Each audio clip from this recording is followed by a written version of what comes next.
Good afternoon. My name's Abby Phillips, and today I'm joined by Iondrive Limited with the ticker ION, an ASX listed company developing Ion Solve, a proprietary platform for selective recovery of critical minerals designed to operate at low temperatures, avoid aggressive acids, and enable efficient closed loop extraction across a range of feedstocks. Today, the company has announced changes to its board of directors and management team, including the appointment of Mr. Lewis Utting as Chief Executive Officer after serving as Commercial Director since 2024. To tell you more about the changes, as well as provide a company update as they move into 2026 with some of their major milestones taking shape, I'm joined by Mr. Utting. Lewis, thank you for joining me. Take it away. Thanks, Abby. Firstly, I'd like to acknowledge Dr. Ebba Demisset. Ebba's been exceptional in executing the technical programs that underpin our Ion Solve technology, which is now ready with our pilot plant now ready for commissioning. His focus on delivery and depth of technical leadership have been instrumental in getting the company to this point, and we've built a strong and effective working relationship along the way.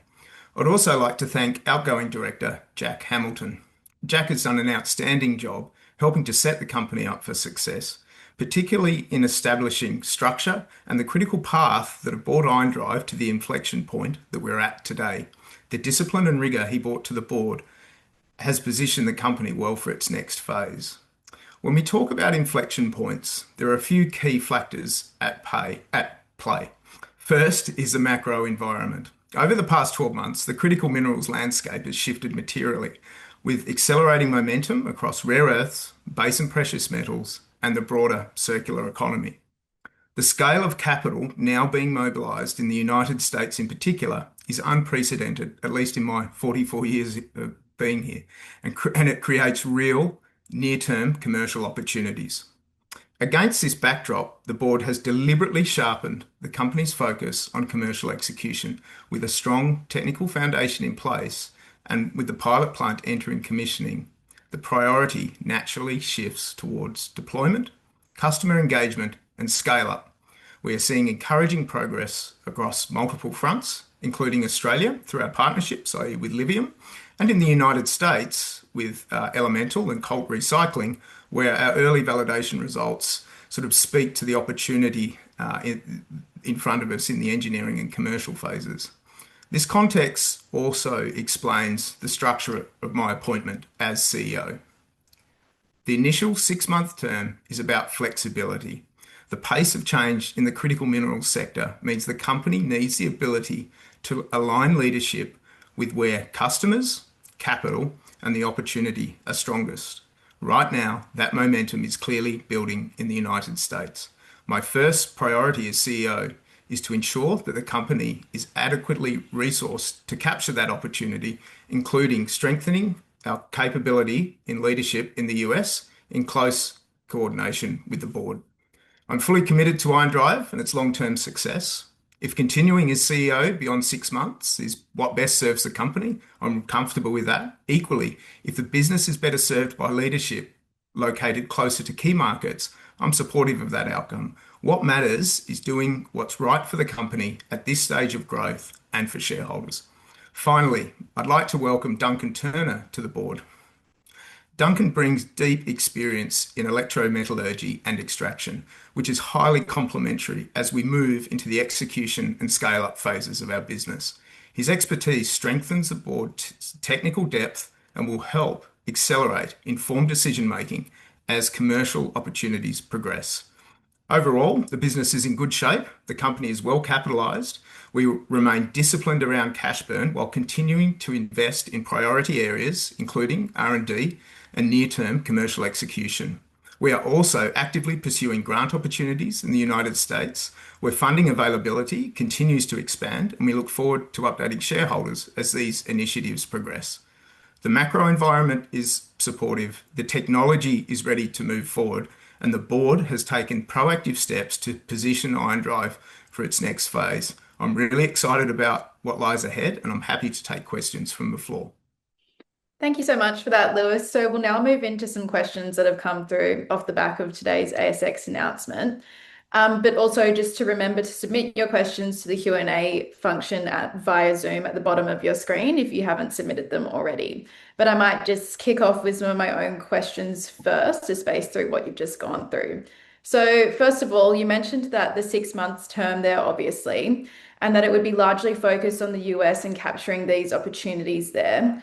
So I might ask what that 6 months is expected to look like for you and some of those near-term milestones to be achieved for that period. For example, what are some of your priorities or what could be among your first major successes there for the first 6 months if everything goes according to plan? Yeah, fabulous.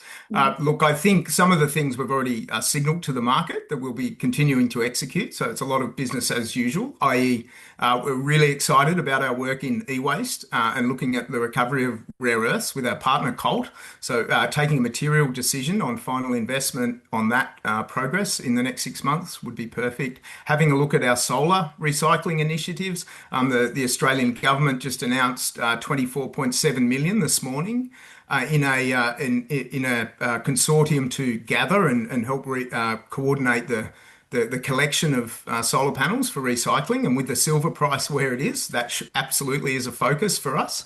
And then looking towards some of the hard assets we have, the pilot plant commissioning, we're looking forward to sharing some of the early results from that work as well. So in addition to that, there's the people piece. I look forward to expanding the team in the US, particularly with the macro that's there, and there's some really good talent. And with our board member Hugo Schumann, who's based in the US, and the rest of the board, I'm sure will be successful in securing some good talent. And just to set the scene for us a little bit as well, and perhaps catch us up with this momentum that you've mentioned, can you summarize in your own words why the US is becoming such a priority market for Iondrive? I think the US has always been attractive to every business on the ASX because it brings a new influx of capital, which supports our Australian-based fundies. But if I think about it, in context of today, we have in as recently as the weekend with the Critical Minerals Conference in Ryder, one of the US State Department guys came out and said, "Look, we look forward to deploying hundreds of billions of dollars in capital." Both in equity and debt, and they're fast tracking approvals for mines and related technologies. So I think with the European piece is kind of there's a level of uncertainty there generally, like with the geopolitical situation with Greenland. So I think the US is it's a safe bet, and the US dollars are great dollars to have. And as you mentioned, Lewis, the capital is being mobilized in the US is unprecedented. Can you give us some examples of what is going on there and that makes it such a profound opportunity for the company, well, for a company like Iondrive? Yeah, I think some time ago, late last year, I think it was the State Department released their $135 million for for projects and early stage technologies for the recovery of critical minerals from circular resources, specifically rare earths. So that's one opportunity that hits right in our sweet spot. And then more on the macro, there's $500 million that was announced at the same time for battery related technologies and recycling of those critical minerals. So they're two early stage opportunities. The solicitations for those haven't come out yet, but I'm looking forward to receiving them. And the Iron team have been working really hard with our team in the US, supporting us to get ready for those applications. And are there any regulatory or permitting considerations that we need to be aware of when it comes to US deployment? Oh, one of the beautiful things about the Iondrive IronSolve platform is it speaks to green chemistry in its truest form. We reuse the solvent. We don't generate any harmful waste. We're not using huge amounts of energy. So, and our modular co-deployment model makes perfect sense. For all intents and purposes, it's a low permitting risk commercialization strategy. And just for the audience as well, I just want to quickly remind you, you can submit questions via the Q&A function at the bottom of your screen. But also moving on to some of the specifics of the changes to the management team and the board now as well. What specific areas will Dr. Demise focus on during his transition period and new role? And can you comment on ensuring the continuity of knowledge and expertise within the company and maintaining that momentum? Oh, of course. I mean, make no mistake, in terms of project execution, Ebba moves at a pace that I've never seen before. He's an outstanding, he's an outstanding operator. So I'm, the work that Ebba will be focused on is the pilot plant scaling, in and commissioning work here in Australia, and then he'll be available to the company to support technically afterwards. What that looks like, past that will be determined, but I'm fairly confident that he has a history of leaving things in fabulous shape. I think the term is he's given me a big toe in, so I think we're going to be fine with in terms of continuity. And then can you also elaborate on Dr. Turner's expertise and how he will contribute to the scale up and commercialization efforts? Yeah, so Dr. Turner, a fabulous addition to the board as we move into the scale up and more. The engineering design has been done, at the front end, and now it's about scaling, and that you can come across a lot of chemistry related questions. So, given Dr. Turner's history and being one of the inventors of the Albion process. I'm really excited to work with him on, some of those chemistry opportunities, and how we might be able to shortcut some of the scaling things that we see in front of us. And looking at the bigger picture for the board and the team now, would you say you have the right mix of technical, commercial, and governance experience at this point for the next phase? The board is exceptional. I think the board's foresight in leading this transition was, sort of speaks to that. And I think, again, the team, as we grow, particularly across jurisdictions and with our technology platform, there'll be always room for more great people. And Lewis, you commented on this point briefly before, but it's come up a few times here from the audience. So I might just give you one more opportunity to comment on or elaborate on it a little more if you'd like to. But can you please outline the initiatives around the silver opportunity in solar panel recycling for us? Yeah, so Australia was one of the early adopters of solar power. So, although we might be subscale in lots of things like EVs and e-waste, we actually have scale in solar panels. One of the challenges that we have with solar panels is if we're just recovering the silver, it's sub-economic. Maybe at these prices it becomes more attractive, but the real kicker is because the iron salt platform has the potential to recover the silicon as well, and we take that as a payable, much like graphite as a payable in black mass.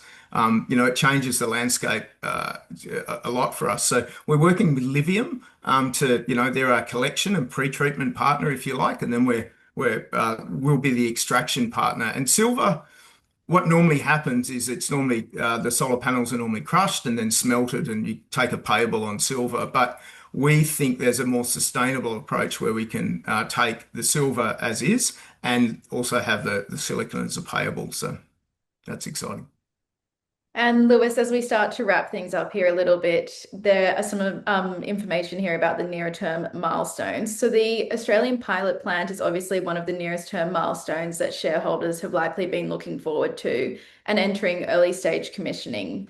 Can you comment on the progress there and some further details about looking ahead to that, such as are there key performance indicators and milestones that you will be looking at during this phase? Yeah, I think wet commissioning is the first milestone that shareholders should look forward to.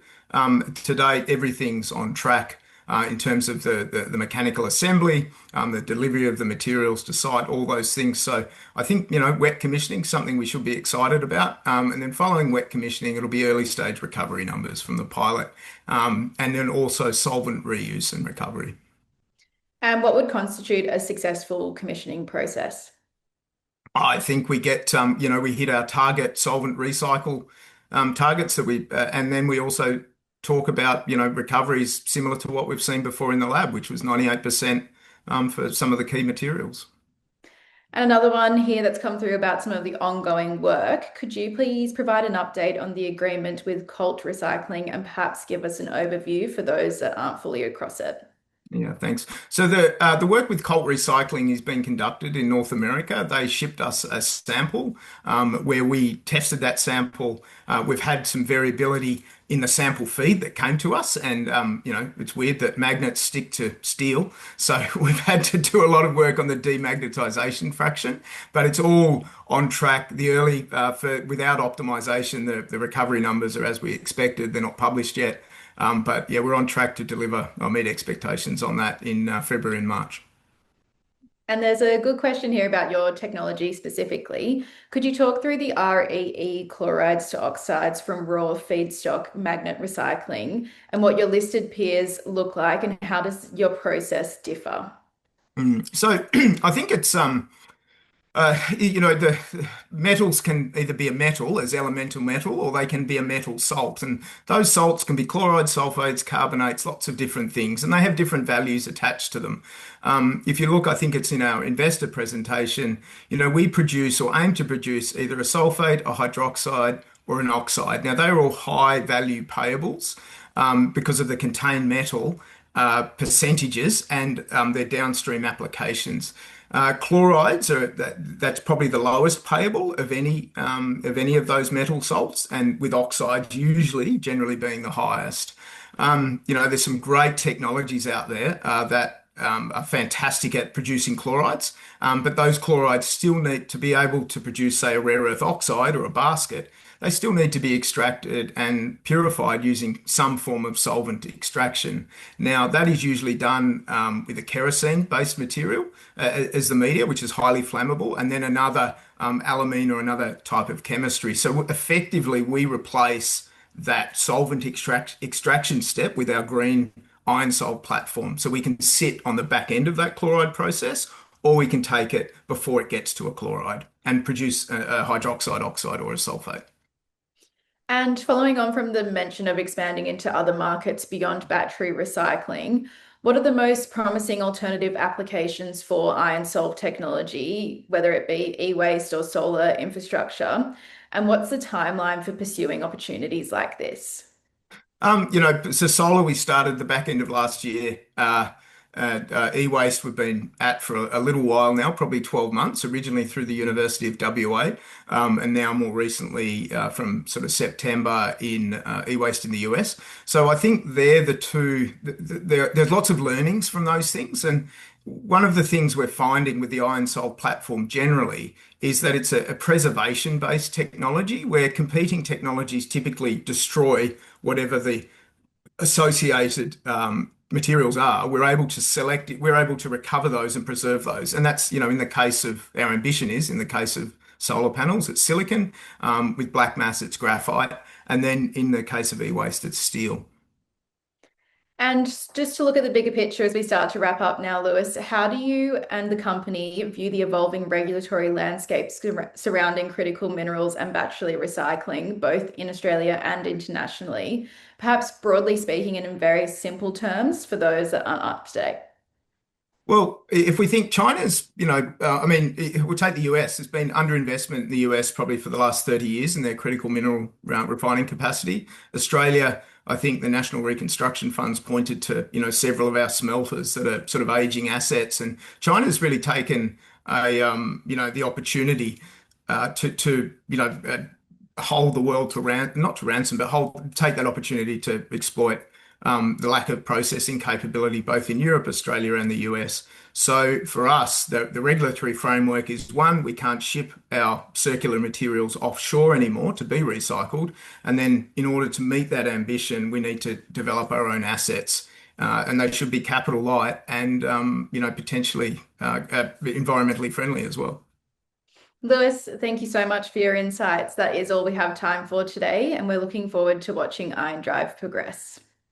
Thanks, Abby. And if we didn't get around to any of your questions today, please be sure to email them through to the details on this morning's ASX announcement. And for anything else, keep an eye on Iondrive and JMM. We'll keep providing you with updates as things progress. Thank you very much for joining us.